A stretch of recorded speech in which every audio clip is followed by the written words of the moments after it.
Lebanon's Prime Minister Saad Hariri there. Let's bring in our correspondent Layla Molana-Allen, who's awaiting us in Beirut. Layla, good evening to you. A fifth day of protest. Tell us, what is the mood like now? So the mood has changed quite a lot. As you might be able to see behind me, it's still a party mood here, but there are significantly fewer people, and that is for a few reasons. Firstly, today was a work day.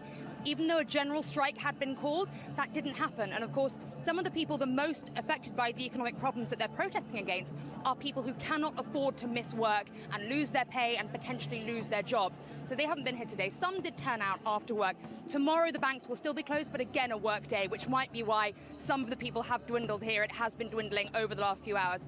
The second reason is that there were some incidents of violence today. The whole weekend was very peaceful, but today we had a few scuffles, we had some problems between various gangs and some issues with security services, and there was also a brief moment when there were reports that some gangs from Amal and Hezbollah supporters were riding into Beirut to try and push back the protesters. They were eventually pushed back by the army, but that scared away a lot of people. There's a lot of misinformation on social media, and old videos were being posted suggesting to people there were huge in number, these thugs coming down, and so a lot of people left for that reason. And the third reason is, of course, because these reforms were put forward today by Saad Hariri's cabinet. Now, I've been speaking to some protesters very dejected, saying it's over now, the momentum isn't there, we haven't done enough, and this was our one chance. But other people saying, no, we will be there rain or shine, and we're going to keep going.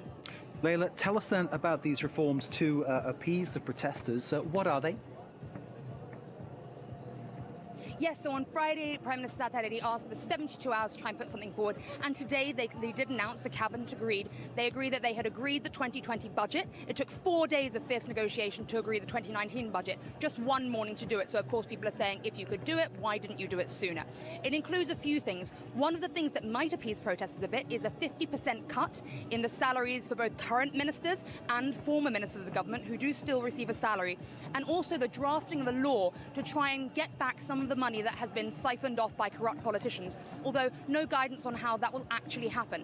They've also said that through a combination of a donation of $3.4 billion from the banks they're going to contribute, and various other economic measures, they are going to try and bring the deficit down from the current 11.5% of GDP to only 0.6% of GDP by 2020. Very unclear whether that can work. So those are what he's putting forward. But the problem here is that it's really not enough for these protesters. They're not asking for just small economic changes. They want fundamental change to the government, a complete overhaul of the political class who have dominated Lebanon here for 30 years. So whether or not these reforms will actually be enough to appease them is not clear at this point. We'll have to wait for tomorrow to see if people come back out on the streets again or if they're willing to give this current government a chance. Layla Molana-Allen in Beirut, thank you very much indeed. And we'll go back to Layla if there's any update between now and midnight Paris time. Layla and the team following all developments for us there in Lebanon.